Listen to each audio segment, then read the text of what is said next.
आज मुदिताको सन्दर्भमा हामी प्रकाश पार्न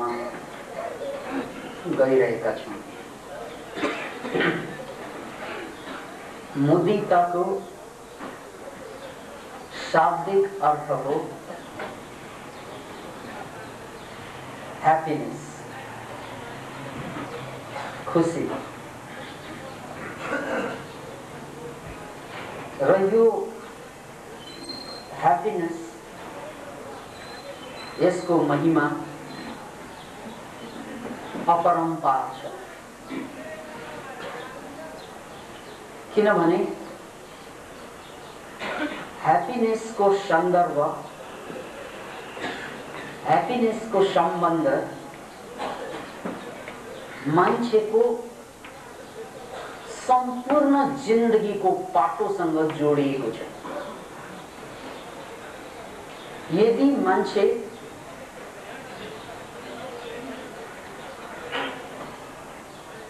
ह्याप्पी हुन सकेन भने, यदि मान्छे खुशी रहन सकेन भने उसको जिन्दगीको बर्बादी सुनिश्चित छ।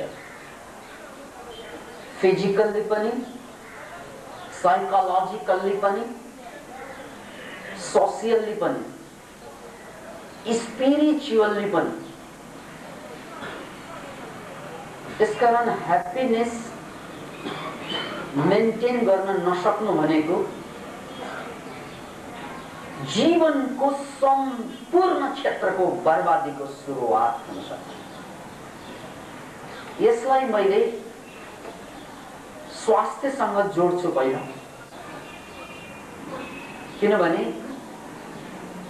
स्वस्थ रहनु मान्छेको पहिलो कर्तव्य, अधिकार होइन, कर्तव्य। किनभने अधिकार भनेको कसैले दिने कुरा हुन सक्छ। स्वस्थ रहनु मान्छेको पहिलो कर्तव्य, किनभने स्वास्थ्य सिद्धैमा आउँदैन। कर्तव्य यस मायनेमा कि स्वास्थ्यको लागि केही गर्नुपर्छ। जथाभावी खाएर, जथाभावी बाँचेर, जस्ता तस्तै साथीहरूसँग हिँडेर कोही पनि मान्छे स्वस्थ बन्दैन। त्यसकारण स्वास्थ्य अधिकार होइन, कर्तव्य। You have to do something for that. यसोसले ह्याप्पीनेसको स्वास्थ्यसँगको सन्दर्भ पनि बुझ्नु, सम्बन्ध पनि बुझ्नु अत्यन्त आवश्यक छ। कोही पनि मान्छे ह्याप्पी नभइकन स्वस्थ बन्न नसक्ने कुरा वैज्ञानिकहरूले प्रमाणित गरिरहेका छन्, गर्दैछन्। किनभने मान्छे स्वस्थ रहनु र रोगी रहनुको निर्णायक तत्त्व भनेको उस भित्रको इम्युन सिस्टम हो। याद राख्नुहोस् यो शब्दलाई, इम्युन सिस्टम, रोग प्रतिरोधात्मक क्षमता। औषधिले मान्छेलाई स्वस्थ पार्ने होइन, यो भ्रमबाट मुक्त हुनु। डाक्टरले मान्छेलाई स्वस्थ पार्ने होइन, यो भ्रमबाट मुक्त हुनु। अस्पतालले मान्छेलाई स्वस्थ पार्ने होइन, स्वास्थ्य अस्पतालले दिने होइन, यो भ्रमबाट मुक्त हुनु।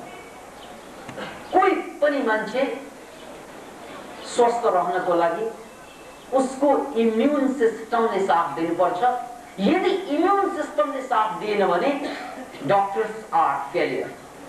डक्टर्सले केही पनि गर्न सक्दैन, अस्पताल र औषधिले केही पनि गर्न सक्दैन। नत्र त दुनियाँमा औषधि र अस्पताल र डक्टरहरू मारामार भएको देश थुप्रै छन्।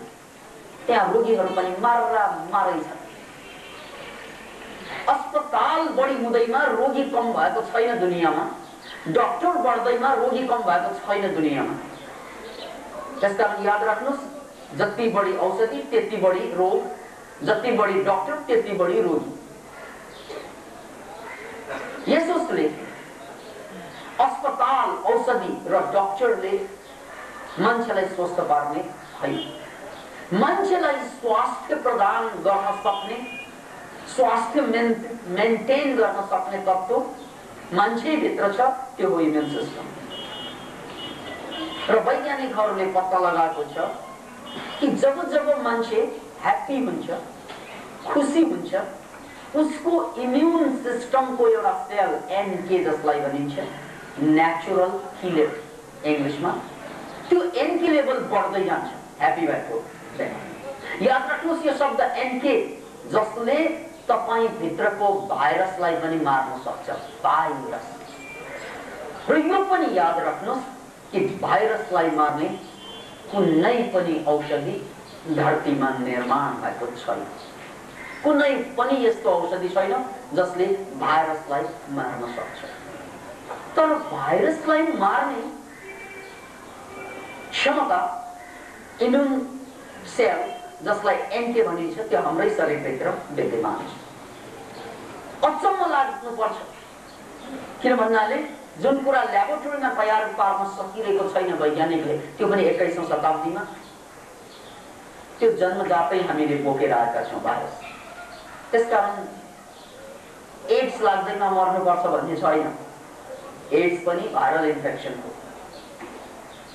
म्याजिक जोन्सन लगायत दर्जनौं त्यस्ता खेलाडीहरू एड्स पत्ता लागेको 20औं वर्षसम्म बाँचे। म्याजिक जोन्सन अझै बाँचिरहेका छन्। उनलाई 1981 मा HIV पोजिटिभ पाए, तर उनी मरेन। उनले प्रमाणित गरिदिए कि मार्ने तत्त्व भाइरस होइन, मार्ने तत्त्व तपाईको इम्युन सिस्टमको विकनेस हो। मार्ने कसले? बाहिरको भाइरसले होइन, ब्याक्टेरियाले होइन, मार्ने तपाईको इम्युन सिस्टम। र इम्युन सिस्टम मर्छ कहिले? जब तपाई साइकोलोजिकल्ली अनह्याप्पी हुन्छ। यो हो मेन कुरा। इम्युन सिस्टम किन कमजोर हुन्छ त? इम्युन सिस्टम किन बढ्दै जान्छ त? इम्युनको संख्या किन मर्दै जान्छ? जब जब मान्छे स्याड हुन्छ, दिगदार हुन्छ, तनावमा फस्छ, भोलिको चिन्ता जाग्छ, हिजोको अपमानले पोल्छ, त्यो बेला उसको इम्युन सिस्टम धराधर मर्दै जान्छ। यो कुरालाई याद राख्नुहोस् मेरा मित्र। जब जब तपाई चिन्तामा, अनावश्यक तनावमा, भोलिको कुरामा, हिजोका घटनामा रुमल्लिनुहुन्छ, तब तब तपाईको इम्युन सिस्टम मर्दै जान्छ। इम्युन सिस्टम, इम्युन सेलहरू घट्दै जान्छ, इम्युन सिस्टम कमजोर हुँदै जान्छ।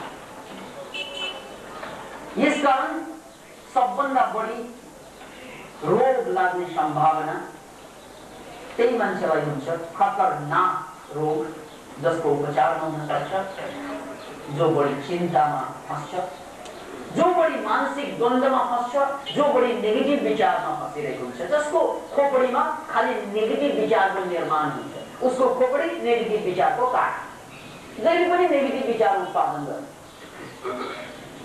यस्ता मान्छेहरू छिटो भन्दा छिटो मर्ने, यस्ता मान्छेहरू छिटो भन्दा छिटो रोगको शिकार हुने गर्छ। यसैले यो मैत्रीय करुणा पछिको सूत्र मुदिता बडो चिन्तनीय र मननीय छ यहाँ। किनभने यो मैत्री भावनालाई जगाउन, यो करुणाको अभ्यास गर्नलाई पनि तपाईमा चाहिन्छ मुदिताको आभास, मुदिताको अभ्यास।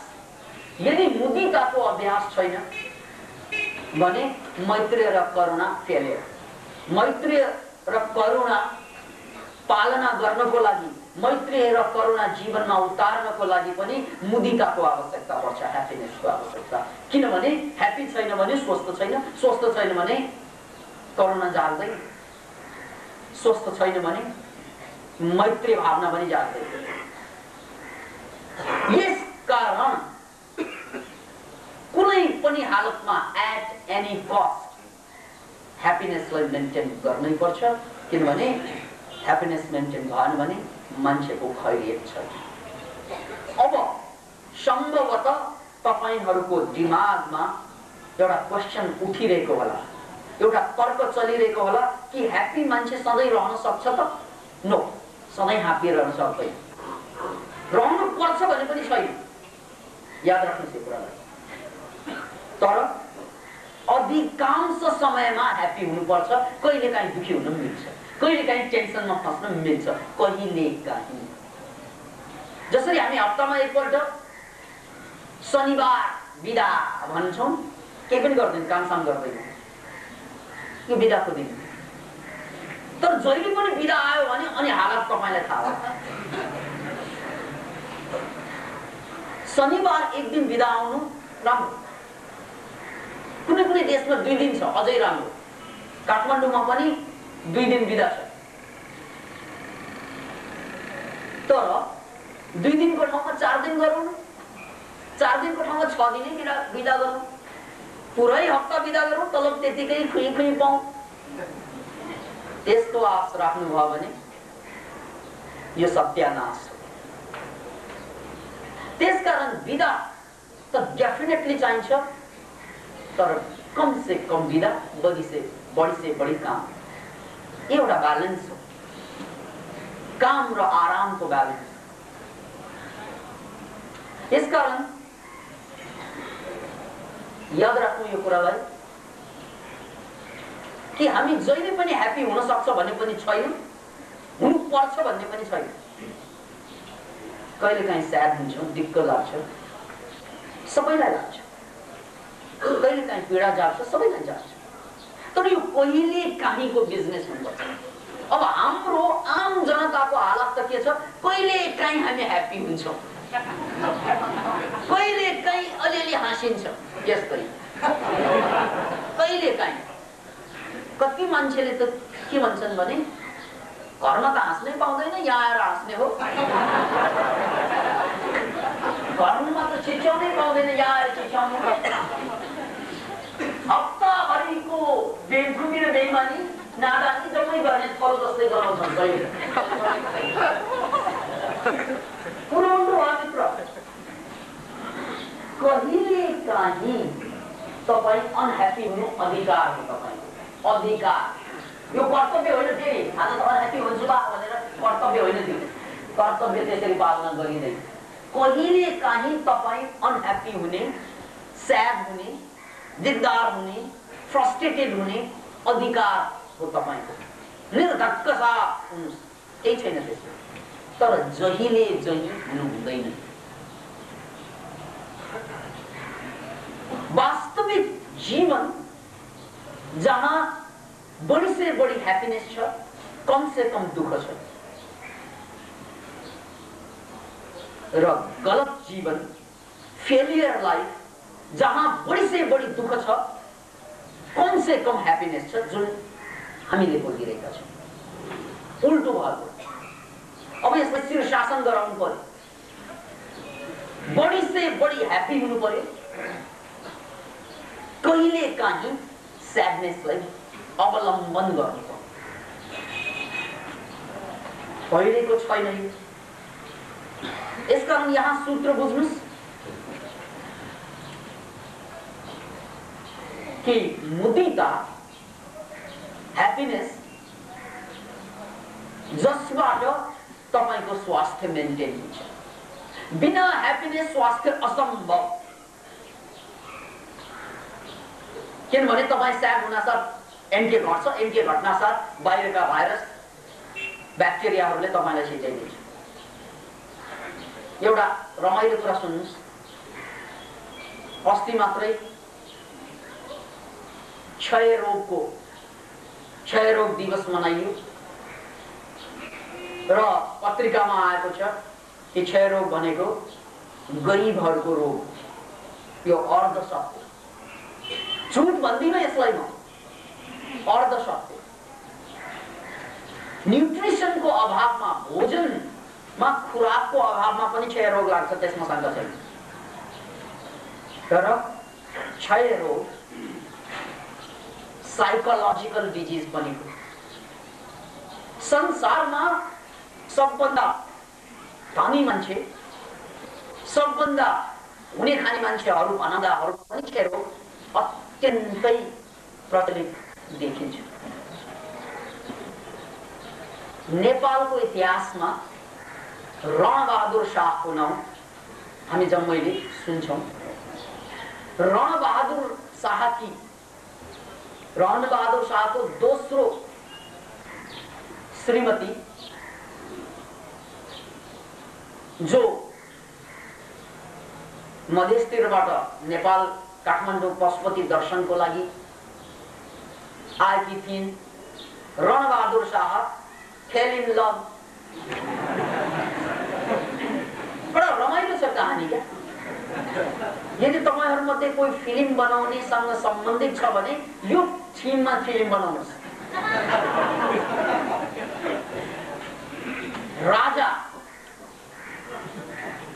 एकजना ब्राह्मणीसँग प्रेममा फस्छ, त्यो पनि फर्स्ट साइटमा। मैं दुनिया भुला दूंगी तेरे चाहत में। धम्किन्छ आवाज भित्र रणबहादुर शाहको।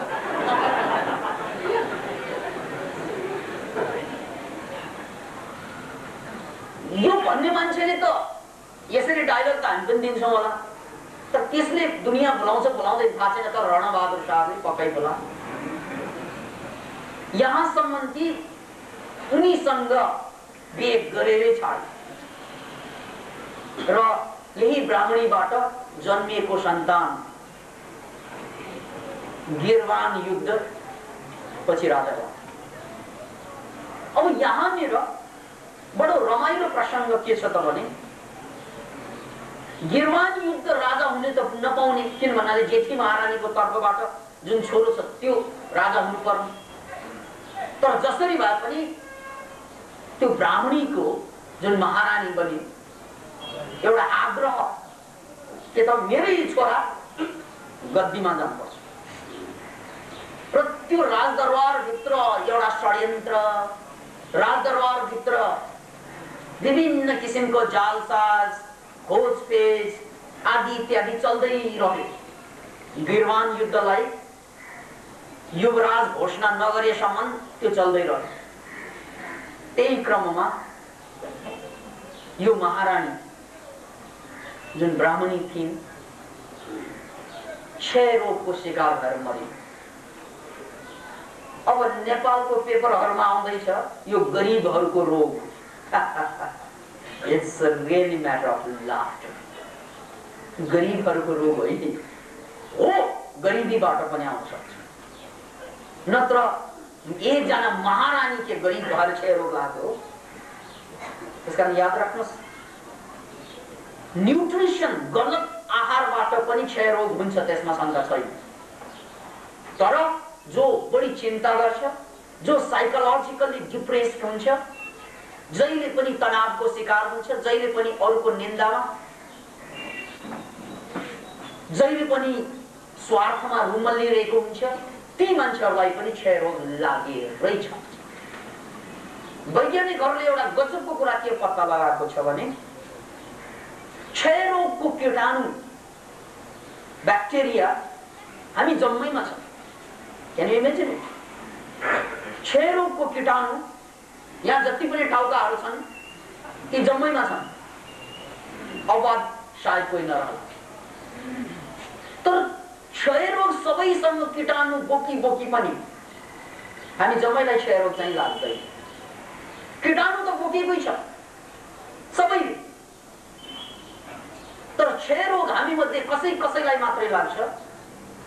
त्यसलाई जो मानसिक रूपमा बढी चिन्तित, जो मानसिक रूपमा बढी पीडित, जो मानसिक द्वन्द्वमा भएमा जहिले पनि भोलि के होला भन्ने चिन्तामा फस्छन्, उनीहरूलाई क्षय रोगले सिद्ध्याइदिन्छ। किन भन्नाले त्यो कीटाणु त पहिल्यै छ। अब चिन्तित हुँदाखेरि त्यो कीटाणुलाई मार्ने, ब्यालेन्स गर्ने इम्युन सेल घट्छ, त्यो कीटाणु बढ्छ, बस अनि मर्छन् मान्छे। यसकारण क्षय रोगको कारणले गर्दा मान्छे मर्नु भनेको साइकोलोजिकल टर्म पनि यो एउटा ज्वलन्त उदाहरण। त्यसकारण एउटा कुरा याद राख्नुहोस्, ह्याप्पिनेसको सम्बन्ध, यो मुदिताको सम्बन्ध हाम्रो जीवनसँग जोडिएको छ। अब वैज्ञानिकहरूले यो भन्दा पनि अचम्मको कुरा ह्याप्पिनेसको सम्बन्ध मेमोरीसँग जोडेको छ। किनभने जो मान्छे स्याड हुन्छ त्यसको मेमोरी छिटो छिटो मर्दै जान्छ। जुन मस्तिष्कको परिपथबाट मेमोरीको केमिकल चल्छ त्यही परिपथबाट ह्याप्पिनेसको केमिकल पनि चलिन्छ। याद राख्नु। त्यसकारण यदि तपाईमा ह्याप्पिनेस बढी छ भने मेमोरी पनि मेन्टेन भइरहने। मुदिता जति बढी त्यति मेमोरी, ह्याप्पिनेस जति बढी त्यति मेमोरी, र जति घट्छ मेमोरी त्यति नै ह्रास हुन्छ ह्याप्पिनेस, र जति ह्रास हुन्छ ह्याप्पिनेस त्यति नै ह्रास हुन्छ मेमोरी पनि। कति मान्छेको शिकायत छ अचेल, हाम्रो मेमोरी खत्तम भएछ, पहिला जस्तो मेमोरी रहेन, पहिला जस्तो जिन्दगीमा अब सम्झन सकिँदैन। किन सम्झन सक्नु? रोग तपाईको मेमोरी ह्रास होइन, रोग तपाई पहिला जस्तो ह्याप्पी हुन सकिएन। किन मेमोरी घट्छ तपाईको? यस कारणले होइन कि तपाईको मेमोरी साँच्चै घट्दैछ, यस कारणले कि तपाई अब पहिला जस्तो खुसी रहन सक्नुहुन्न। तपाईमा ह्याप्पिनेस मर्दै गयो, र जहाँ ह्याप्पिनेस मर्दै जान्छ, घट्दै जान्छ, त्यहाँ एकातिर रोग बढ्दै जाने, अर्कोतिर मेमोरी घट्दै जाने, मानसिक क्रियाकलाप खत्तम हुँदै जान्छ। यसैले यो मुदिता भनेको हाम्रो शारीरिक स्वास्थ्य र मानसिक स्वास्थ्यसँग पनि सम्बन्धित छ। अब यसलाई मैले सामाजिक स्वास्थ्यसँग पनि जोड्न चाहन्छु। किनभने धरतीमा जे जति अपराध, धरतीमा जे जति बेइमानी, धरतीमा जे जति भ्रष्टाचार अनाचार हुन्छन् त्यो जम्मै अनह्याप्पी मान्छेद्वारा हुन्छ। आत्महत्या कसले गर्छ? खुसी भएको मान्छे आहा आज आत्महत्या गरौँ कि आत्महत्या भनेर मर्दैन।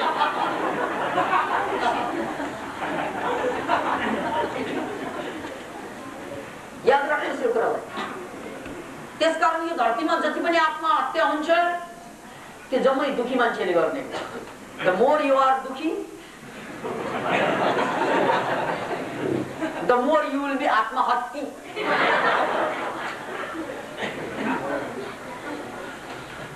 त्यस्तै आत्महत्या बाहेक अपराधको कुरा गर्दा पनि अरूको कुरै छोडौँ, छोराछोरीलाई बोज्नु पर्दा, स्वास्नीलाई पिट्नु पर्दा सबभन्दा पहिला लोग्ने म्यानहरू के हुन्छ? अनह्याप्पी। आँखै गोल्लडा जस्तो, भैँसीको जस्तो गर्न थाल्छ, मुख भैरवको जस्तो, जिउ दानवको जस्तो, अनि स्वर कसको जस्तो? आकाश गर्जे जस्तो। यो जम्मै स्याडनेसको, दुःखको परिचय। त्यसकारण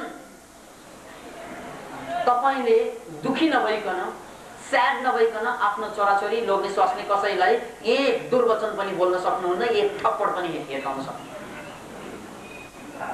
जति पनि यो अनाचार, दुराचार, पापाचार, अत्याचार हुन्छ धरतीमा त्यसको पछाडि मान्छेको मूड जिम्मेवार छ।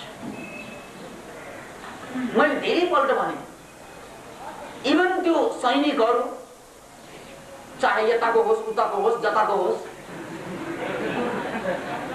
मान्छे मार्नु खोज्दा उनीहरू ह्याप्पी भइदिएको भए मार्नै सक्दैन।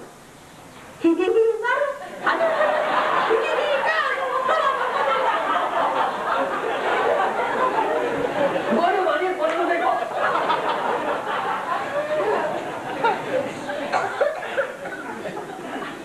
स्याडनेसको एउटा गजबको विज्ञान छ। फिजियोलोजी छ। तपाईको जब स्याड हुन्छ तपाईको सम्पूर्ण शरीर ककक्क पर्छ, कडा हुन्छ। याद राख्नु, स्याड भएको बेलामा, दुःख भएको बेलामा, नेगेटिभ भएको बेलामा शरीर चाहिँ कक्रिन्छ, तपाईँ टाइट हुन्छ, सम्पूर्ण कुरा दिल दिमाग सबै टाइट। त्यसकारण फाइट गर्न राजी हुन्छ। टाइट भएपछि फाइट गर्छ। बन्दुक जब बोकिन्छ नि, स्याड भएको बेलामा त्यो बन्दुकलाई खुब च्यापिन्छ। याद राख्नु। अनि बन्दुक च्याप्यो भने चाहिँ हेर्नु मुठी स्याड भएको बेलामा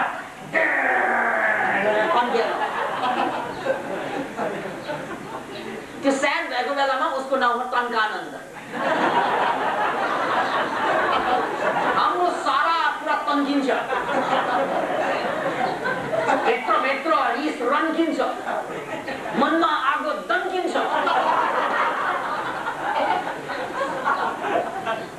यो दिल पनि एकदम, यो दाँतै पनि टाइट हुन्छ रिसाएको बेला।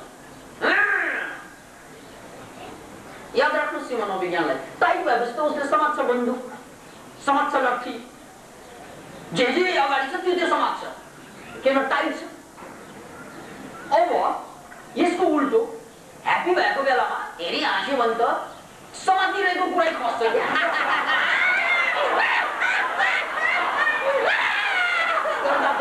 केही पनि चाहिँ समात्छ।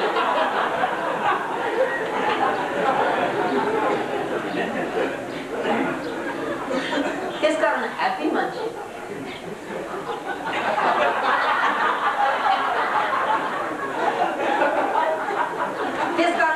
हाँस्छन् क्या। हाँस्दाखेरि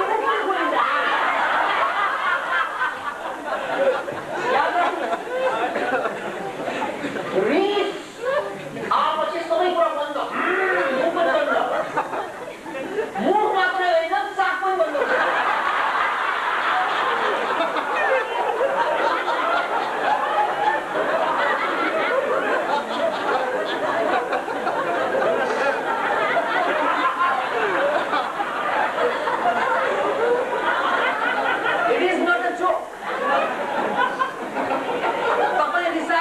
चेक गर्नुहोस्, ध्यान चाकमा ल्याउनुहोस्।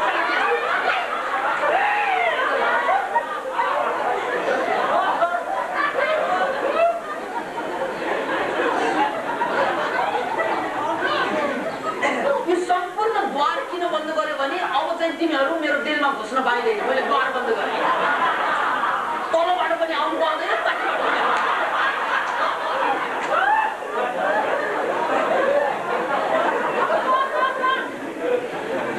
राजनीतिक भाषामा नाकाबन्दी भनिन्छ।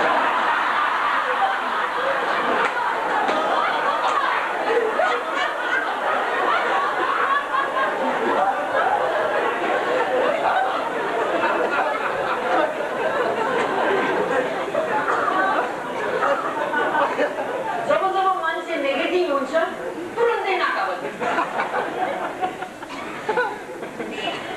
कुनै पनि नाकाबाट छोड्न पाइँदैन। अब यसको उल्टो ह्याप्पी भएको बेलामा हेर्नु सबै फुल्छ,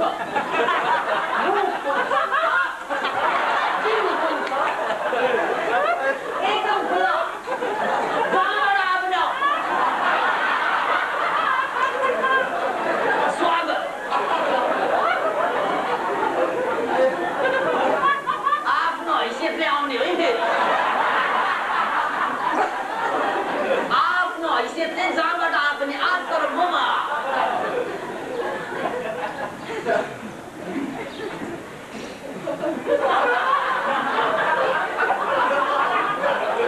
जब जब तपाईँ ह्याप्पी हुनुहुन्छ सम्पूर्ण सीमा विवाद खत्तम, सीमा जहाँबाट घुसे पनि हुन्छ। तर स्याडनेसमा नाकाबन्दी, कहीँबाट पनि घुस्न पाइँदैन।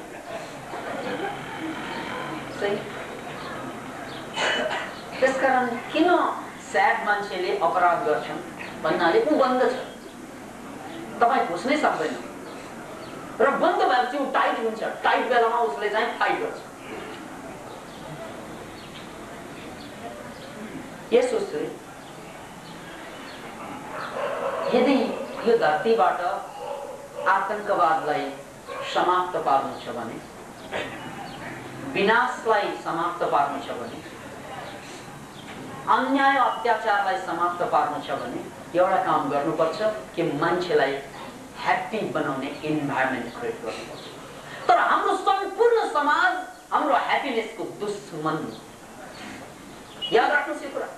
ये महलों, ये ताजों, ये तख्तों की दुनिया, ये इंसान के दुश्मन समाजों की दुनिया, ये दौलत के भूखे रिवाजों की दुनिया, ये दुनिया अगर मिल भी जाए तो क्या?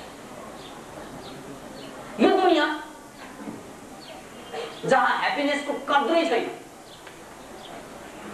ये माहौल को दुनिया, ये रीति रिवाज मान्ने दुनिया, हैप्पीनेस होइन। तपाईं हामी जम्मै त्यसका शिकार, हामी जम्मै त्यसको शिकार भएका मान्छेहरू। त्यसको प्रमाण के त? हामीले छोराछोरी स्कुल जान चाहदैन भन्दा हिर्काएर पिटेर भए पनि पठाइन्छ। किन पठाउनु भएको पिटेर? तपाईलाई पढाइ महत्त्वपूर्ण छ, उसको चाहिँ ह्याप्पीनेस भन्दा सुरुदेखि नै तपाईले उसलाई अनह्याप्पी बनाउने सिकाइ। पढाइ उसको लागि लडाई बन्यो। को पढ्न चाहन्छन् स्कुलमा गएर? कोही पनि चाहदैन। तैपनि तपाईले पिटी पिटी स्कुल पठाउनुहुन्छ र यो पिटी पिटी भनेको उसलाई स्याड बनाई बनाई। ह्याप्पीनेस त पहिल्यै मार्दिन्छौँ, खत्तम सुरुदेखि नै। र यसरी पिटी पिटी पठाइएका विद्यार्थीहरू पछि गएर डेफिनेटली उनीहरूले पास गर्ला जाँचमा या फेल होला, दुई मध्ये एउटा त हुन्छ नै। तर जे होस् उनीहरू मान्छे बन्दैन, जे होस् उनीहरू हेल्थी बन्दैन, जे होस् उनीहरू क्रिएटिभ बन्दैन। किन भन्नाले उनीहरू साह्रै स्याड छन्।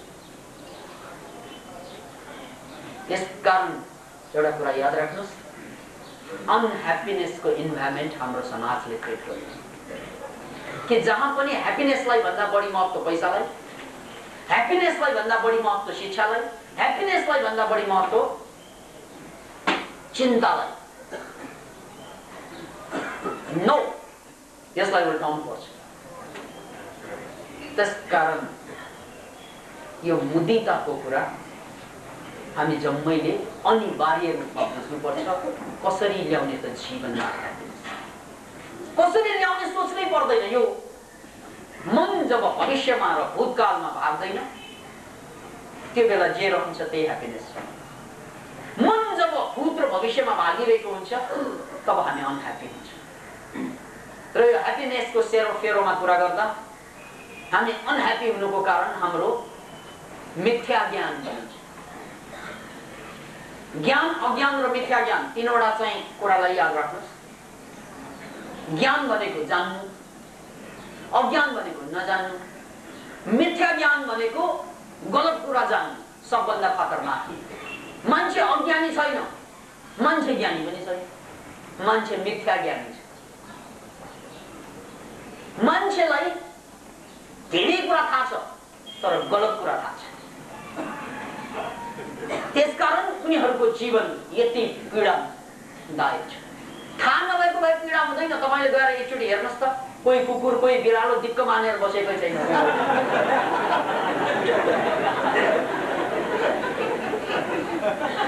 नेपाल बन्दमा के गर्ने बा मतलबै छैन। 5 दिन मुसा पाउने हो कि होइन भनेर चिन्ता गर्दैन। कुकुरले 5 दिन भुक्न पाइँदैन भनेर चिन्ता गर्दैन। 5 दिन नेपाल बन्द छ, भुक्न पाइने हो कि होइन बा? फेरि मैले भुक्यो भने बम पड्केला।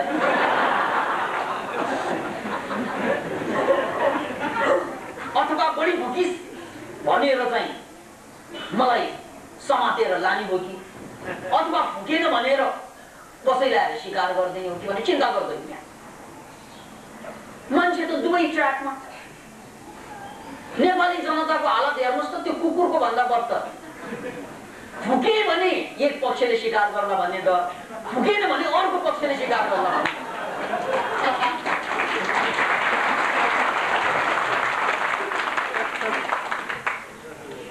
फेरि दुवैले चाहिँ जनताको लागि चाहिँ शासन गरेको भन्छन् बा। दुवैले के भनिरहेको छ भने जनताको लागि काम गरिरहेको छ, जनतालाई कचुमर बनाएर अचार बनाएर पिने यो जम्मै गरेको जनताको लागि।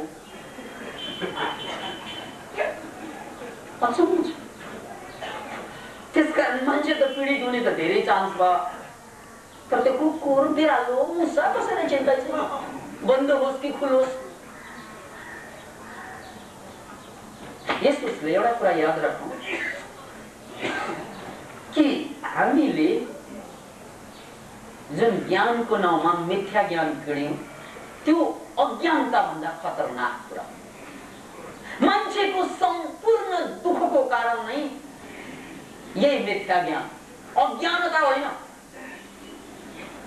किनभने अज्ञानी मान्छे दुखी नै हुँदैन, किन हुन्छ थाहा नै छैन। थाहा नभएपछि दुखी हुनु पर्दैन, याद राख्नुहोस् त्यो कुरालाई। थाहा नभएपछि दुखी हुनु पर्दैन। अज्ञानीहरूलाई कुनै चिजको चिन्ता छैन।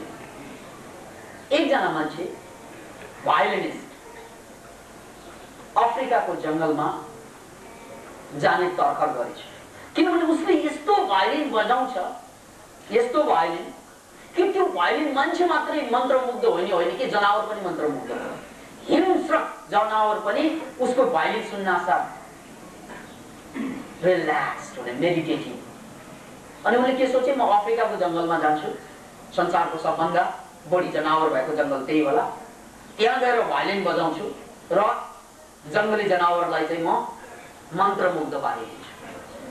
कति मान्छेले भने नजानुस् नजानुस् भनेर रिक्वेस्ट गरे, तै पनि गरे। के भन्नाले ऊ भायोलिन दियो, भायोलिन बजाएपछि जनावर पनि चाहिँ पक्क पर्ने, छक्क पर्ने, मन्त्रमुग्ध हुने। जंगलमा पुगेछ, भायोलिन निकालेर बजाउन थालेछ। त्यतिकैमा टाढैबाट चाहिँ हात्ती दौडिरहेछ, अफ्रिकन जंगल हात्ती लपक लपक लपक गरिरहेछ। भायोलिन सुन्न साथ हात्ती पनि शान्त भएर त्यहाँ बसेछ। फेरि टाढाबाट खुङख्वार खुदार हमला गर्ने भनेर आएछ, भायोलिनको स्वर सुन्न साथ त्यो पनि बसिदिएछ।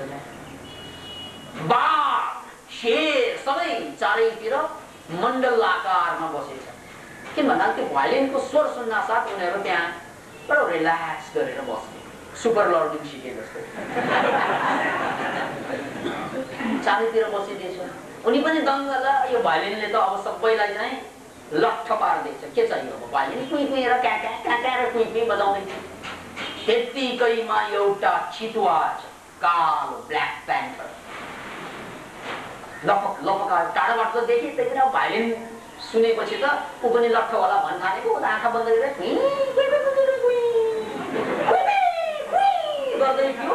त्यतिकैमा चितुवाले हाम फालेर क्वाप खाइदिएछ त्यो भायोलिनिस्टलाई।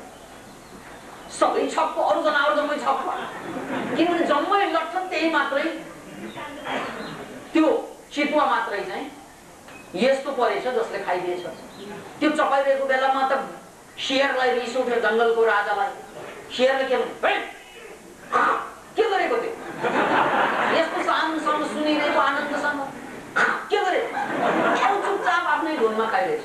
अनि अगाडि गएर चाहिँ के झापड हान्छ बाघले, के गरेको थियो, के भनेको, ऊ त बहिरो परेछ क्या।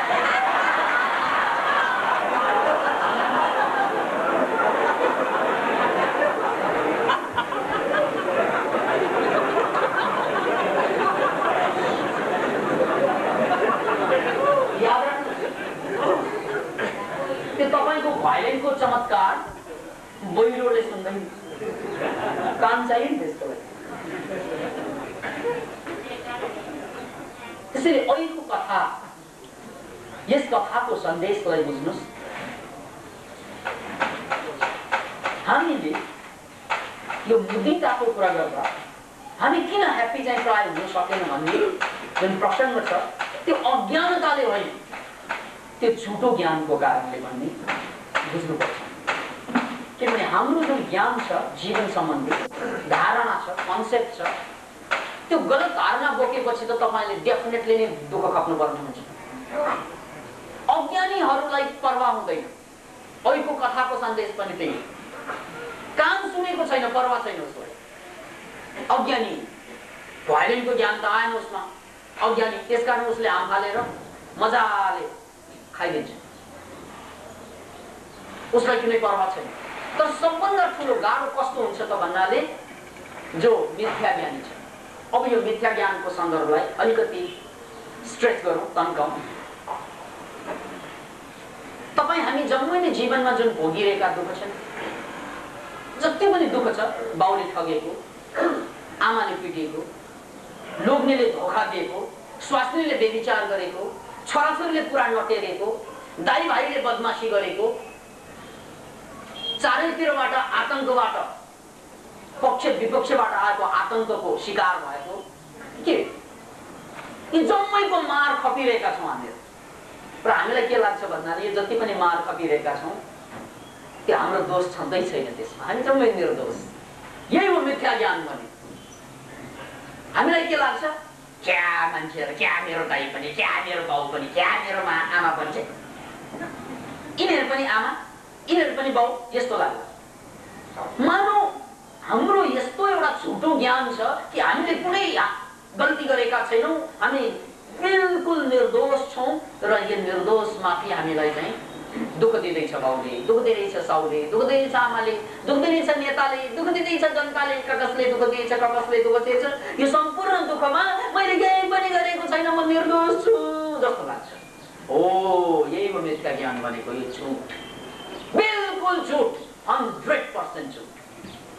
तपाईले दुःख पाइरहनु भनेको तपाईकै कारणले हो। त्यो तपाईले कारण देख्नुहुन्न, परिणाम देख्नु भइरहेछ। परिणाम दुःख पाइरहेछ, आमाले पीडा दिइरहेछ, दाइले पीडा दिइरहेछ, भाइले पीडा दिइरहेछ, परिणाम त तपाईलाई थाहा छ। तर यो परिणाम किन आयो, त्यसको कारण के हो थाहा नै छैन। यो दोनो हो कारण मै फिराइकन तपाईले, किनभने तपाईलाई यस्तो पिट्ने आमा किन पर्यो, छोड्ने लोग्ने किन पर्यो, किन पर्यो तपाईलाई नि यो पहाड टुट्छ तपाईकै टाउकोमा किन, किनभने पहाडको मुनि गएर बस्यो। कुरा त साफ साफ, कुरा त साफ नि, तपाईकै टाउकोमा किन टुट्छ, तपाई त्यसको मुनि गएर बस्नु। मान्छेको मिथ्या ज्ञानको कहानी बडो लामो लम्बा चौडा छ। भुइँचालोले मान्छे मरे अफगानिस्तानमा 3000 रे झुट, झुट, अझ चिच्याएर भनौँ झुट। भुइँचालोले कोही पनि मरेको होइन, याद राख्नुहोस्, बिल्डिङले मरे। मान्छेको मिथ्या ज्ञानको सबभन्दा ठुलो नमुना यही हो। मान्छेलाई के लाग्छ, भुइँचालोबाट मरे, एकजना पनि मरेन भुइँचालोबाट, जम्मै बिल्डिङले खिचेर।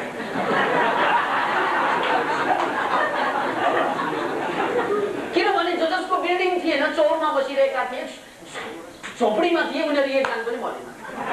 मर्ने त त्यही दुनियाँलाई ठगेर, लुटेर, बेइमानी गरेर, बदमासी गरेर वाक बिल्डिङ बनाउँछ, त्यही वाकबाट यो स्मार्ट मरे।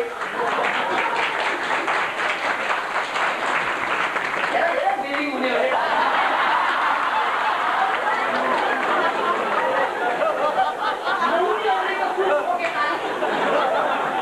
बिल्डिङवालाहरूले एकजना पाली गर्छ। याद राख्नुहोस् बिल्डिङवालाहरू, नेपालमा महाभूकम्प आउँदैछ साइन्टिफिकली, कुन दिनमा त्यसले छिचेर तपाईँको समाचार गोर्खापत्रमा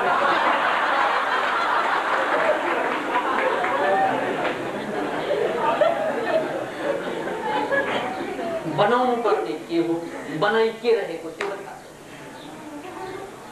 त्यसकारण मान्छे कहिले पनि सुध्रिँदैन यो संसारमा यदि उसले यो मिथ्या ज्ञान बोक्ने हो भने।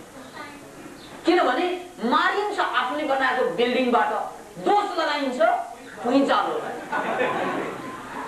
क्या भैया, एउटाले हत्या गर्छ शून्य अर्कोलाई, एउटाले बिहे गर्छ सुहागरात अर्कोलाई मनाउनु।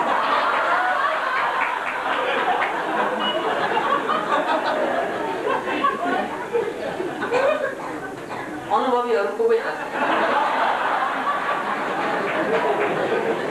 त्यो अनुभवमा जाने चाहनेहरूले हाँसेर सही थापे।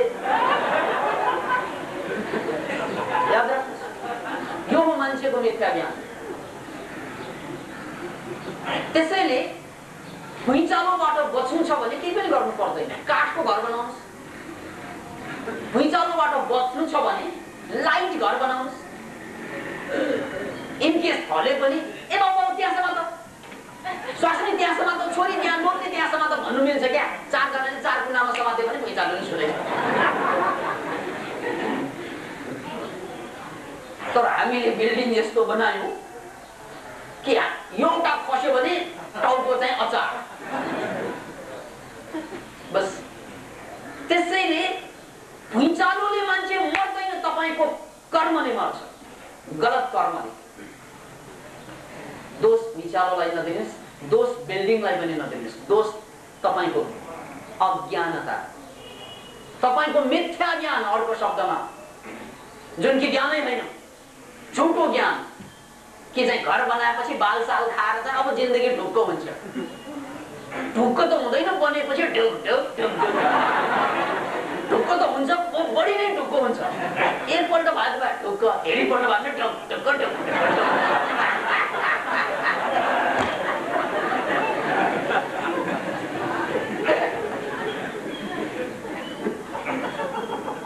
यसकारण याद राख्नुस्, तपाईको सम्पूर्ण दुःख र व्यथा तपाईकै हातबाट, यो हातबाट निर्माण गरेको रङ्गे हात, यो खुनी पन्जाबाट निर्माण गरेको। यो हाम्रो पन्जामा खुन छ। आज बाउले हामीलाई किन हेप्छ, साथीले किन हामीलाई चाहिँ हेप्छ, किन दुर्व्यवहार हुन्छ चारैतिरबाट हामीमाथि? That's all तपाईको कर्म। तपाईलाई थाहा छैन, कर्मकै कारणले हो। कर्म भनेको एक्सन, पास्टमा तपाईले गरेको कर्मको परिणाम। बिल्डिङ बनाएको होइन, कति मेहनत गरेर बनाएको, अनि त्यसको मुनि चट्ट बसेको होइन, अनि भुइँचालो आएपछि ट्याक्क मर्नको लागि क्या मिलाउनु भएको? अब भुइँचालोले मार्ने हो कि तपाईको कर्मले मार्ने हो? बुझ्नुस्। एकचोटि काशीराज उपाध्याय नेपालको योगाको नेचुरोप्याथीको एकजना पायनियर हुनुहुन्छ। उहाँले महिला मुक्तिको गोष्ठीमा एउटा कुरा बडो रमाइलो भन्नुभएको थियो कि यो महिलाको दमन शोषण जति पनि भइरहेछ नेपालमा, त्यसको सबै कारण महिलाहरूकै कारणले गर्दा महिलाले डोमिनेसन गर्छ, पुरुषले पनि गर्छ। यो महिलाको कारण भन्नासाथ सबै छक्क। त्यहाँ जम्मैले पुरुषलाई दोष दिइरहेको थियो, पुरुषले अन्याय गर्छ, अत्याचार गर्छ। डाइरेक्ट हेर्दा त त्यही हो, डाइरेक्ट हेर्दा त पुरुषले अन्याय अत्याचार गर्ने हो। काशीराज एकजना मात्रै त्यस्तो थिए, यो जम्मै बदमासी महिलाहरूकै हो।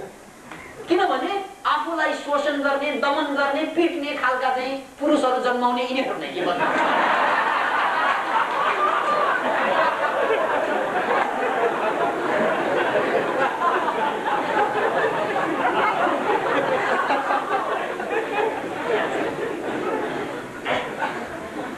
नारी तेरी भी क्या जिंदगानी, आंचल में दूध आंखों में पानी।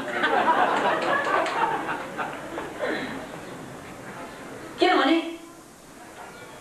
हामीले आफ्नो दोष, आफूलाई निर्दोष ठान्छौँ। हामी आफ्नो दोष देख्दैनौँ, गरेको दोष आफ्नै हो।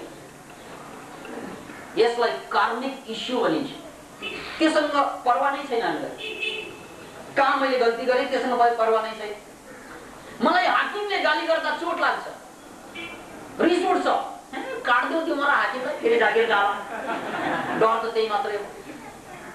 दुनियाँमा छिचोमिचो चल्छ, दुनियाँमा चाहिँ ठुला बडाले सानोलाई साह्रै हेर्छ भनेर खुब दिक्क भएर आउँछ, अनि स्वास्नीलाई भक्कु मार गाली गर्छ, पिट्छ। यो डाकाले हाकिमले चाहिँ डोमिनेसन गरेकोमा विद्रोह गर्ने, अनि ऊभन्दा कमजोर स्वास्नीलाई नछोड्ने, त्यही गरिरहेका छौँ। हेर्नुहोस्, त्यो कर्म भनेको, कार्मिक इस्यु भनेको यही हो। एकातिर हाकिमले हामीलाई चाहिँ छपारेर ल्यायो, पिटेर ल्यायो, गाली गरेर ल्यायो, जागिरबाट निकाल्ने। त्यसको कारण हामी बुझ्नै चाहँदैनौँ, दोष हाकिमकै। तर त्यही अन्याय अत्याचार फेरि आफूभन्दा कमजोरमाथि हामी पनि गर्छौँ। त्यसैले एउटा कहानी कस्तो छ, हाकिमले गाली गर्यो भने चाहिँ हाकिमलाई गाली गर्न सक्दैन त्यो मान्छेले, गएर स्वास्नीलाई गाली गर्न अथवा चपार्न पिट्न जान्छ। स्वास्नीले पनि अब लोग्ने भन्दा घाँक हुन्छ, घाँकै खोजेर बिहे गरेको।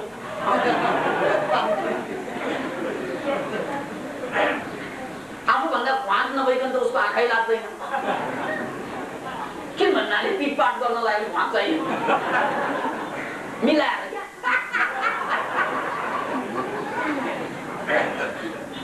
अनि त्यसपछि उसको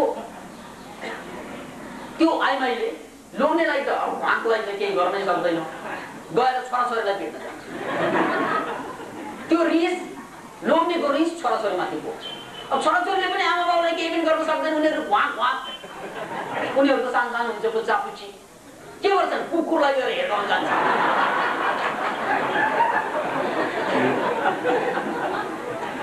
अब कुकुर बिचरा के गर्छ,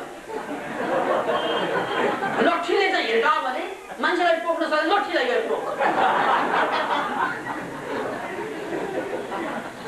बडा गजब छ दुनियाँ। याद राख्नुहोस् यो कुरा, यही हो कर्म बन्धन भनेको कि तपाईलाई कसैले थिचोमिचो गरेको त मन पर्दैन, तर तपाईँ अरूलाई थिचोमिचो गराउनु खुब रुचाउनुहुन्छ। अरूलाई पर्दा कुरा आउँछ, आफूलाई पर्दा जोर आउँछ भने। त्यसकारण यहाँ दुईवटा प्रब्लमलाई बुझ्नुहोस् है, क्लियरली दुईवटा प्रब्लम छ हामीसँग। एउटा प्रब्लम कि हामीलाई कसैले अन्याय अत्याचार गर्यो, त्यो हामीले विगतमा गरेको परिणाम, त्यसकारण त्यसलाई क्षमा गर्न सक्नुपर्छ। भगवान बुद्धले शान्ति पारमिताको कुरा त्यसकारण ल्याउनु भएको कि जसले तपाईलाई अन्याय अत्याचार गर्छ उनीहरूलाई क्षमा दिनु। क्षमा भगवान धन्यवाद, किनभने एउटा ऋण तिरी कसैले लाख बोजिरहेको छ, ओहो मैले कहिले कसलाई बोजेको होला, अहिले परिरहेछ, ल सक्यो फच्छा। वास्तविकता यही। अब तपाईले उसले लाख बोजिरहेको छ, मैले पनि लाख बोजौँ भने पनि अर्को लाखको लागि तयारी गर्नुपर्छ। याद राख्नुहोस् यो कुरा। तपाईलाई किन कसैले लाख बोल्छ? अकारण होइन। Every action has an object and equal reaction. त्यतिकै लाख आएको होइन, त्यसका लाख आएपछि लाख दिनेलाई क्षमा, भगवानलाई धन्यवाद, प्रभु एउटा ऋण तिरे। लोग्नेले धोका दियो होइन तपाईँलाई, धन्यवाद दिनुहोस् भगवान, मैले कतै केही गरेको थिएँ, परिणाम आयो, अब आइन्दा त्यस्तो गल्ती गर्दिन। ऋण तिर्यो। स्वास्नीले धोका दिएको होइन तपाईँलाई, छोराछोरीले कुरा नटेरेको होइन त्यो, एभ्रिथिङ, उनीहरूलाई क्षमा, त्यसलाई शान्ति पारमिता भनिन्छ, र भगवानलाई धन्यवाद। Can you do that? यदि यो सकिँदैन भने तपाईँ कहिले पनि ह्याप्पी हुन सक्दैन। सक्यो। यदि तपाईँले ह्याप्पी हुन चाहनुहुन्छ भने, हेल्थी हुन चाहनुहुन्छ भने, मेमोरीलाई ठिक पार्न चाहनुहुन्छ भने, जीवनलाई क्रिएटिभ बनाएर उठाउन चाहनुहुन्छ भने यो सूत्रलाई बुझ्नुहोस्, शान्ति पारमिता। शान्ति शान्ति शान्ति। जसले तपाईँलाई दुःख दिए, पीडा दिए, त्यो पुरानो ऋण हो, तिर्नै पर्छ तपाईँले, उपाय छैन। त्यसकारण उनीहरू जम्मैलाई क्षमा। फेरि यो मोरालाई, त्यसको बाउलाई बर्बाद गर्छु, आमालाई बर्बाद गर्छु, छोराछोरीलाई सखा पारिदिन्छु, हम बदला लेकर ही रहेंगे भन्यो भने अब फेरि अर्को कर्म गर्नु। अब यसको बदला लिने फेरि अर्को मान्छेहरू जन्मिएर यो श्रृङ्खला कहिले पनि पुग्दैन। चेन स्मोकर जस्तै एक बदलापछि अर्को, अर्को पछि अर्को चल्दै रहन्छ। अनि तपाईँको जीवनमा जहिले पनि धोखै धोखा, धोखै धोखा। किनभने जिन्दगी कहानी के भन्छ? धोखा दिने र धोखा लिने हुन्छ। धोखा पाउने र धोखा दिने, बेइमानी गर्ने र बेइमानी खप्ने कहानी भन्छ जिन्दगी। किनभने तपाईँले यो ऱ्याट रेसमा, यो दौडमा, यो कम्पिटिसनमा आफूलाई चाहिँ कहिले पनि चाहिँ जोगाउनु भएन। स्टप इट, रोक्नु यसलाई, सबैलाई क्षमा दिनु। किनभने क्षमा दिएन भने फेरि अर्को जन्मिएर तपाईँलाई लाख हान्न आउने, तपाईँलाई धोका दिन आउने, तपाईँको इज्जत लुट्न आउने, तपाईँलाई बर्बाद गर्न आउने कोही आइरहन्छ। अहिले तपाईँले जसले तपाईँलाई पीडा दिएछ उसलाई क्षमा गर्नु भएन भने भोलि तपाईँलाई फेरि तपाईँले तिर्नुपर्छ। याद राख्नुहोस्। त्यसकारण शान्ति पारमितालाई सिक्नु भएन, क्षमाशीलतालाई सिक्नु भएन भने तपाईँको जिन्दगीमा ह्याप्पिनेस भनेको असम्भव हुन्छ। एक्सिडेन्ट पर्नु भयो तपाईँ, धन्यवाद दिनुहोस् भगवानलाई, एउटा ऋण कट्यो। पर्नु नै थियो त्यो एक्सिडेन्ट, किनभने मैले केही गडबडी गरेको थिएँ, त्यसको परिणाम हो result. That is just reaction. Action हामीले गरिसक्यौँ। Every action has an object and equal reaction. Action त हामीले देखेनौँ किनभने धेरै पहिला गऱ्यौँ, रिएक्सन भइरहेको छ।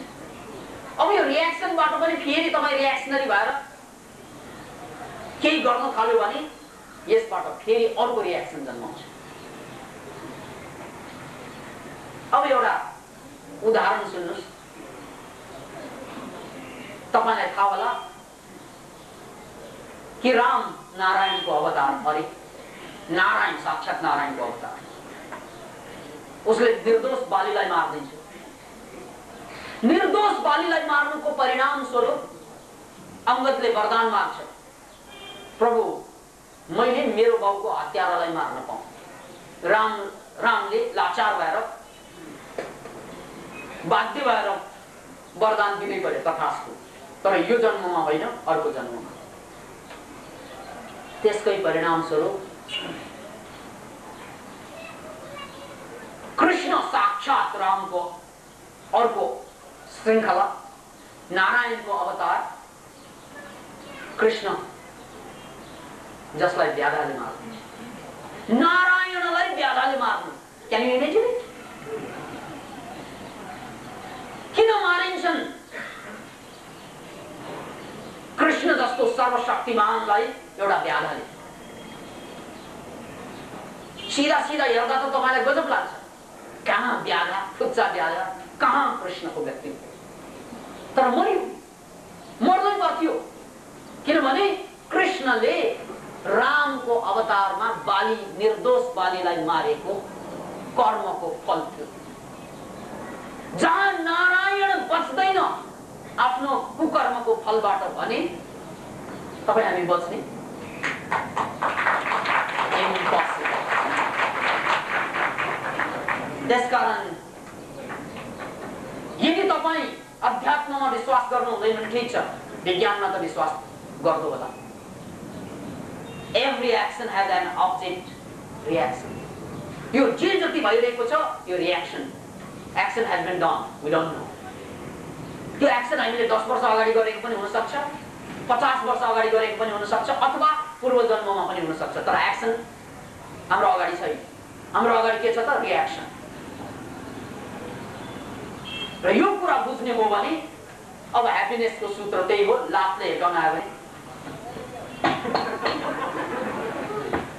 दुख्न त दुख्छ,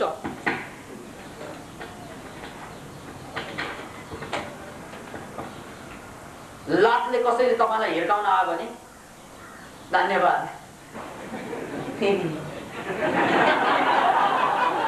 अया धेरै पहिलाको ऋण धेरै गाह्रै रहेछ। स्वास्नीले धोका दियो होइन, धन्यवाद भगवान, मैले कहाँ कहिले धोका दिएको होला। आइन्दा यो धोकाको काम मबाट दौड। छोराछोरीले कुरा टेरेन होइन, तपाईँ पनि कहिले कसको टेरे, बाउको टेरे कहिले, आमाको टेरेको थियो कहिले। अब किन टेर्नु छोराछोरीले? तपाईँ अरूले तपाईँलाई मानेन होइन, कहिले मान्नु भयो कसैलाई? दुनियाँमा चोरी चोर कसैले विश्वास गरे, विश्वास कसैमाथि गर्नुभयो तपाईँले? यदि विश्वास कसैमाथि गरिएन भने कसैले तपाईँमाथि किन गरिन्छ? याद राख्नुहोस् कुरा। तपाईँ हामी त यस्ता बौलाहरू, हाँसेकैले थाहा हुन्छ यस एकछिनपछि ठुलो चोर आइसक्यो। यस्ता पागलहरू कि ज्ञानको नाउँमा मिथ्या ज्ञानलाई भिडेर हिँडे, त्यसलाई ज्ञान भनिन्छ। फेरि दुनियाँमा चोरै चोर, यो पनि त ज्ञान हो नि। तर चोर किन भयो त दुनियाँमा? सबै तपाईँको कारण। You are the cause. तपाईँले केही गर्नु भयो, त्यसकारण तपाईँले चोरै चोर भेट्टाउनु भयो। सबैले चोर मात्रै भेट्टाउँदैन संसारमा मित्र। कसै कसैका साथीहरू त गजब गजबका हुन्छ, ज्यानको बाजी लगाउने, आफू नखाएर पनि पाउने, त्यस्ता पनि मान्छे छन् दुनियाँमा। यस्ता साथी पनि छन्, त्यो कसै कसैले मात्रै पाउँछ। त्यो पनि कर्म हो। पास्टमा तपाईँले त्यही गरेर आएको भए मात्रै त्यस्तो साथी भेटाउँछ, नत्र भने धोखेबाज साथी किन भेट्टाइयो भने धोका दिने चाहिँ हामीले परम्परा चलाएका थियौँ। बेइमानी किन आयो त भन्नाले बेइमानको परम्परा पहिले चलाएका थियौँ। यो कुरालाई नबुझेसम्म तपाईँ मैत्री भावनामा उत्रनै सक्नु र मैत्री भावना त्यसपछि करुणा र त्यसपछि मुदिताको कुरा आउँछ। कुछ लेना न देना मगन रहना, गहरी नदिया नाव पुरानी, खेवटिया से मिले रहना। यो मीराको भजनलाई सुन्नुस्। कुछ लेना न देना मगन रहना, मग्न लेनदेन केही छैन संसार। गहरी नदिया, नदी गहिरो छ, संसार गहिरो छ, अबुझ। नाव पुरानी, नाव भनेको शरीर पुरानो भइसक्यो, जर्जर भइसक्यो। खेवटिया भनेको डुङ्गा चलाउने के को त्यो प्रकृतिको नियम। त्यसलाई भगवान भन्नु चाहनुहुन्छ भने भगवान भन्नुस्, नभए प्रकृतिको नियम भन्नुस्, the law of the nature. त्यो ल अफ द नेचरलाई बुझेर बस्नु है। किनभने त्यो ल अफ द नेचरलाई बुझेन भने, प्रकृतिको नियमलाई बुझेन भने, अर्को भाषामा भगवानलाई बुझेन भने हाम्रो जीवन जहिले पनि यस्तै यस्तै यस्तै कुरामा फस्दै जान्छ। कुछ लेना न देना मगन रहना, गहरी नदिया नाव पुरानी, खेवटिया से मिले रहे। प्रकृतिको ललाई बुझेर बस्नु। मैले जे पाएँ कि मेरै कर्मको परिणाम हो, त्यसकारण अहिले मलाई कसैले चोट दिन्छन्, पीडा दिन्छन्, ठग्छन्, लुट्छन्, जम्मैलाई क्षमा क्षमा क्षमा। यदि यो प्र्याक्टिस गर्न चाहनुहुन्छ भने एउटा ध्यान छ, मैत्रीय भावना। त्यो ध्यान गर्नुहोस्। आज म त्यही ध्यान गराउँछु। मैत्रीय भावना कसरी क्षमा दिने सबैलाई, यो ध्यानलाई भनिन्छ मैत्रीय भावना। आज त्यही ध्यान प्र्याक्टिस गर्छु र भगवानलाई, प्रकृतिलाई अझै धन्यवाद दिनुहोस्। दुख्दो त ढाड त खुबै दुख्यो, तर धन्यवाद भगवान। किनभने एउटा ऋण छ, अब अर्को ऋण यसरी बनाउँदैन।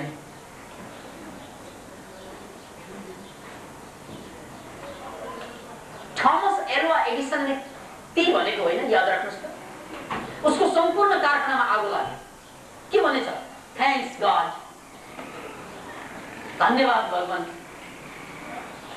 मेरो फ्याक्ट्रीमा अथवा मेरो ल्याबोरेटरीमा धेरै त्रुटिहरू थिए क्या, त्यसकारण त्यो आगो लागेर नष्ट भए केही छैन भगवान। अब म त्रुटि नभएको अर्को नयाँ बनाउँछु। त्यसैले लोग्नेले छोडेर गयो। थ्याङ्क्स गॉड, एउटा ढाका त जीवनबाट गयो। स्वास्नीले छोडेर गयो। धन्यवाद भगवान, अब कुन परि आउने होला जीवन। किनभने ऋण त सक्यो नि। अब पीडा खुब खपे। अब हामी त यस्तो मिथ्या ज्ञान, लोग्नेले छोडेर गयो, स्वास्नीले छोडेर गयो भने के भन्छ हामी? बर्बाद भए। बर्बाद त भइसक्यो, अब त आवाजको कहानी हो यार। जे हुनेवाला त्यो त सक्यो, अब जे हुनु छ अब हम भी देखेंगे। भगवान भर्खर गएर फिल्म फेरियो, अब हिरो अर्कै आउने होला, हिरोइन अर्कै आउने होला, कहानी अर्कै बन्ला।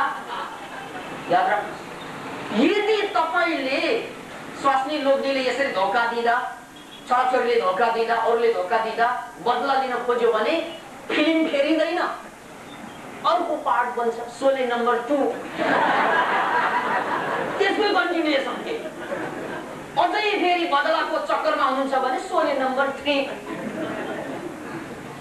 तर नो बदला, क्षमा, सक्यो, कहानी सक्यो, बर्बाद त भइसक्यो, अब आबादको कहानी भनेर चट्ट बस्नुहोस्। नयाँ फिल्म सुरु, नयाँ रिलिज, प्रिमियम सो हेर्नुहोस्। अब so thank you very much. यो प्रथम चरणको कुरा म सकाउँदैछु। दोस्रो चरणमा तपाईहरुको पक्नुस् न, नउठ्नुस् प्लिज। रहन खोज्छन् तर उसलाई वरिपरिका विभिन्न समस्याहरूले घेरेकै हुन्छ। यति हुँदा हुँदा पनि मानिसले मलाई खुसी हुन्छु र कोसिस गर्यो भने मानिस ह्यापी हुन सक्छ। के ह्याप्पिनेस भित्री मनबाटै स्वतः जागेर आउनु पर्ने होइन र यसबारे प्रकाश पारिदिन विनम्र अनुरोध गर्दछु। ह्याप्पिनेसको बायोलोजी बुझ्नुस् पहिला मित्र। ह्याप्पिनेस भनेको पैसा पाएर आउने होइन अथवा कसैले तपाईलाई दुःख दिएर जाने होइन। ह्याप्पिनेस सुख भनेको केमिकलमा आधारित कुरा हो। मैले धेरैपल्ट भनिसके, एन्डोर्फिन भन्ने केमिकल तपाईको मस्तिष्कमा छ भने तपाई ह्याप्पी हुन्छ। सेरोटोनिन भन्ने केमिकल तपाईको मस्तिष्कमा सक्रिय छ भने तपाई ह्याप्पी हुन्छ। डोपामाइन भन्ने केमिकल सक्रिय छ भने ह्याप्पी हुन्छ। यी केमिकलहरु सक्रिय छैनन् भने परिस्थिति जस्तो सुकै भए पनि तपाई ह्याप्पी हुन सक्नुहुन्न। त्यसकारण यी केमिकल आउँछ खानाबाट। जस्तै यहाँ अहिले अमृत भोजन भनेर एकजना मित्र ल्याएर बेच्दै हुनुहुन्छ। उहाँले ठुलो काम गर्नुभएको, ठुलो जमर हो। किन भन्नाले खानुपर्ने चाहिँ मान्छेको आहार त यस्तै हो, यसलाई अमृत किन भनियो त भन्नाले यो मरेको छैन, पकाएपछि मर्छ, यो बाँचेको भोजन, यसकारण अमृत भनेको नमरेको भोजन। र यस्तो भोजनमा बढी चाहिँ भिटामिन्स र बढी मिनरल्स हुने भएको कारणले गर्दा यसले स्वास्थ्यलाई चाहिँ बनाउँछ। र ह्याप्पी बनाउने केमिकल पनि यस्तै ठीक भोजनबाट निर्माण हुन्छ। त्यसकारण एउटा कुरा याद राख्नुहोस्, यदि तपाईँ ह्याप्पी हुन चाहनुहुन्छ भने एउटा तपाईँको डाइटमा करेक्सन अनिवार्य रूपमा चाहियो। परिस्थिति जस्तो सुकै होस्, डाइटमा करेक्सन ल्याउनुहोस्। र अर्को कुरा, डाइटमा करेक्सन ल्याएर मात्रै पुग्दैन, त्यसको लागि अघिको दुईवटा सूत्र शान्ति पारमितालाई प्र्याक्टिस गर्नुपर्छ कि जो जसले तपाईँलाई चाहिँ दुःख दिए, पीडा दिए, त्यो पुरानो ऋण तिर्दैछु भन्दै क्षमा दिने र भगवानलाई धन्यवाद दिने यो अभ्यास गर्दै जानुहोस्। आज गाह्रो होला, भोलि गाह्रो होला, सुरुमा त हरेक कुरा गाह्रो हुन्छ, पछि तपाईलाई सरल लाग्यो। आदरणीय गुरुजी, श्रद्धा सम्मान, विष्णु प्रसाद दाहाल, हाल कीर्तिपुर। हामीले सुन्यौं जति बेला हाम्रो माइन्डमा टेन्सन हुन्छ, हामीले बेखुसी झेल्नु पर्दछ, भूत र भविष्यतिर दिमाग डुलाउँदा खुसी हुन सकिँदैन, एनके मर्न जान्छ। यसले मेमोरी पावरमा समेत कमी ल्याउँछ। यदि यसको जानकारी हामीले तपाईबाट पाउँछौं भने समाधानको उपाय पनि तपाईबाट थाहा पाउन पाए आभारी हुने थियौं। यसकारण अब भनिदिनुहोस्, टेन्सनको शिकार दिमागलाई मुक्ति गरी सृजनातिर लगाउन के गर्नुपर्छ? स्मरण शक्ति कसरी बढाउन सकिन्छ? गर्न थालेको कामबाट, पढ्न थालेको किताबबाट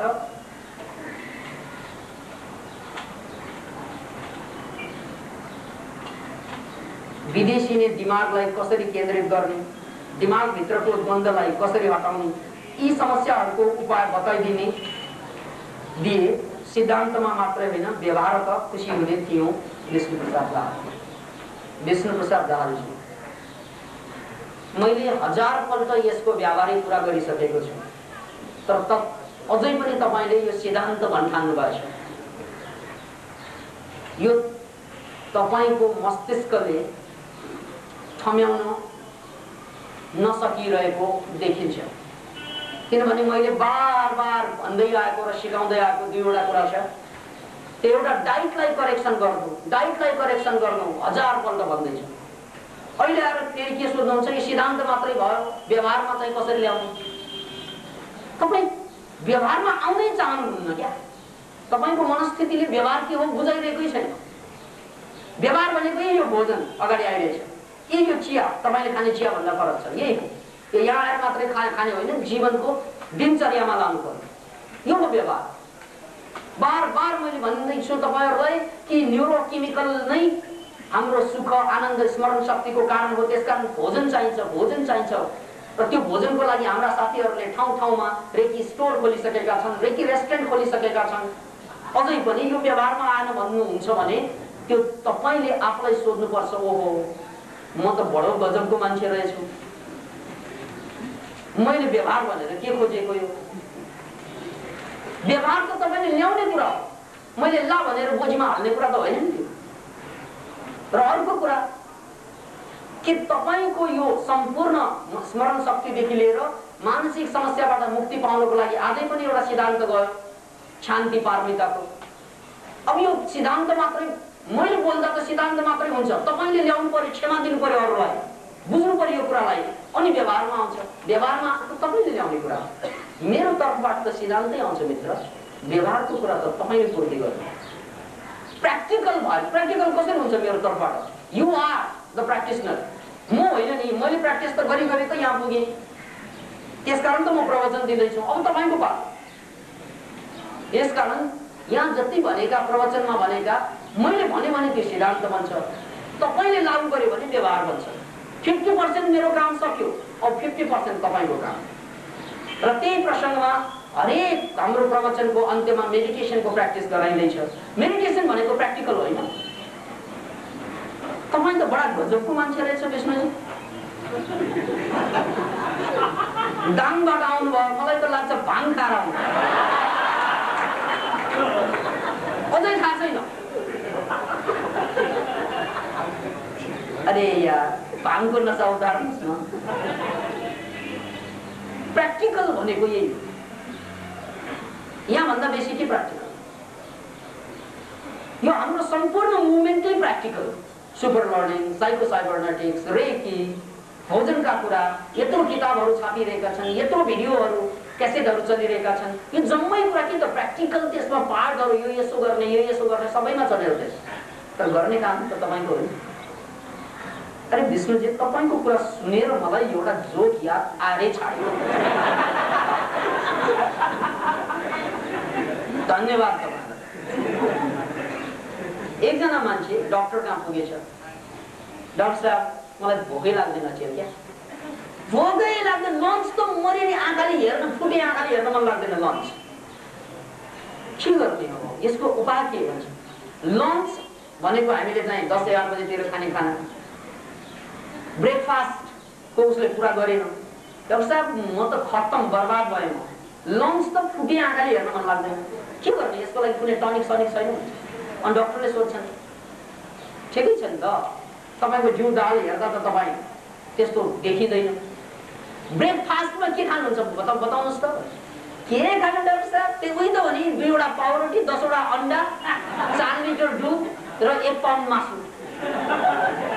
अब ब्रेकफास्टमा यति खाएर लन्चमा आँखै लाग्दैन भनेर ब्रेकफास्ट यत्रो लम्बा चौडा खाइसकेपछि लन्च कसरी खान्छ? त्यस्तै विष्णुजी, अब यत्रो ध्यानको कुरा, यत्रो प्र्याक्टिकल कुरा यहाँ चाहिँ स्टोर राखेर साथीहरूले व्यवहारमा ल्याइरहेछ। ग्राउन्ड राइस तपाईँहरूको लागि निर्माण गर्दैछन्, रेकी रेस्टुरेन्ट खोलिरहेछ, जम्मै प्र्याक्टिकल। त्यसकारण यो डेफिनेटली नै प्र्याक्टिकल मुभमेन्ट हो। हाम्रो तर्फबाट आधा काम भइसकेको छ, अब आधा कामको जिम्मेवारी तपाईँको। गुरुजी doctor Yogi Vikasananda from Vikram क्षेत्र, ह्याप्पी रहनको लागि प्रेजेन्टमा बाँच्नु सिक्नु पर्दछ भन्नुभयो। तर हाम्रो थट्स जहिले पनि पास्ट र फ्युचरमा मात्र जान्छ। थट्सलाई कन्ट्रोल गरेर कसरी प्रेजेन्टमा ल्याउने? मेडिटेसन गरेर सक्छु। एकजना गुरुलाई शिष्यहरूले साह्रै गायल गरेछ, प्रश्न मात्रै सोधेको। जहिले पनि प्रश्न सोध्ने भए शिष्यहरू प्रश्न बाहेक प्र्याक्टिकलमा आउनै नचाहने, उनको प्र्याक्टिस भनेकै प्रश्न सोध्ने प्र्याक्टिस के। जहिले पनि प्र्याक्टिसको कुरा गुरु गर्नुहुन्छ। उनीहरू प्र्याक्टिस भनेको प्रश्न सोध्ने मात्रै। एक दिन त गुरु गायल भएर के भन्छन्, आइन्दा कसैले 2वटा प्रश्न चाहिँ सोध्यो भने एउटा मात्रै फ्री, 2वटा प्रश्न सोध्यो भने एउटा प्रश्नको चाहिँ $100 तिर्नुपर्छ। नियम लगाइदिए। अब विद्यार्थीहरूको बानी, शिष्यहरूको बानी प्रश्नै सोध्ने। त्यसमा पनि दौडेर गएर एकजना विद्यार्थीले सोधेछ, एउटा त फ्री छ त्यहाँ प्रश्न, एउटा फ्री, दोस्रो प्रश्न सोध्नु पर्यो भने $100 तिर्नु पर्ने। अनि विद्यार्थीहरूको बानी नै के? प्रश्न सोध्ने। सर, गुरुजी, एउटा प्रश्न थप्नलाई $100 महँगो भएन र भनेर प्रश्न गरिहाल्छ।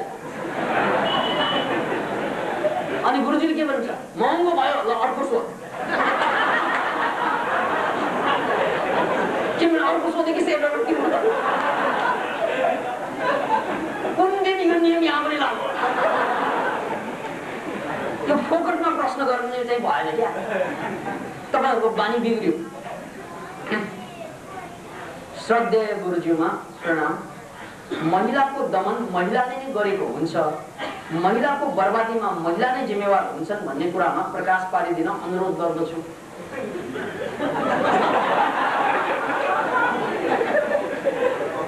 के यसमा धेरै अँध्यारो भयो? किन तपाईको सासू पनि बोकेर जानु भयो?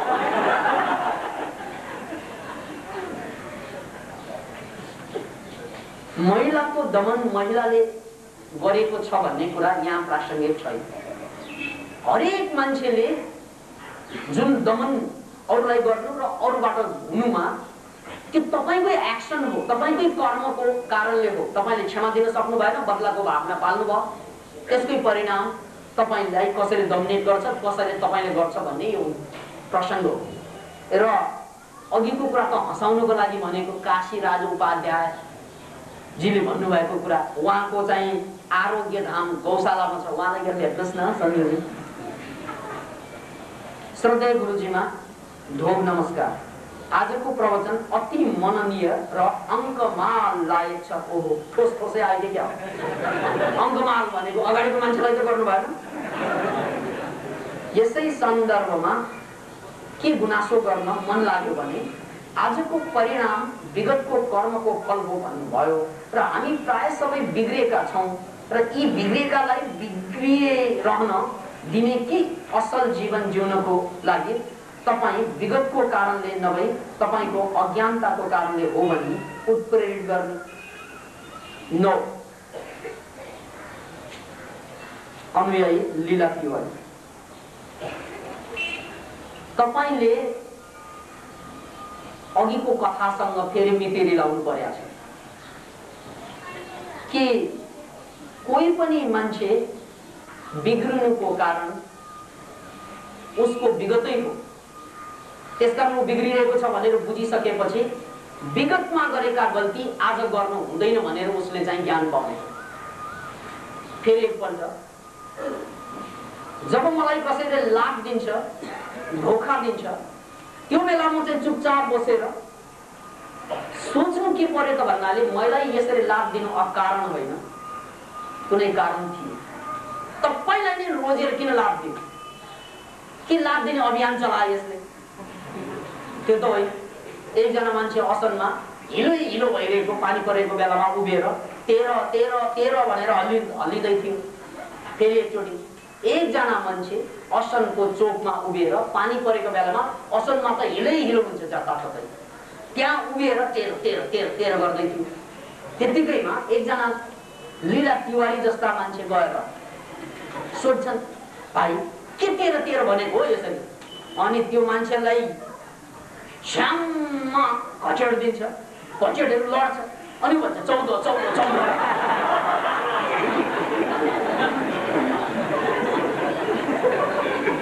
अब उसको घचेड्नु त अभियान तपाईँ गएर जान्ने भएर के गरिरहेको भनेर सोध्नु तपाईँको कर्म।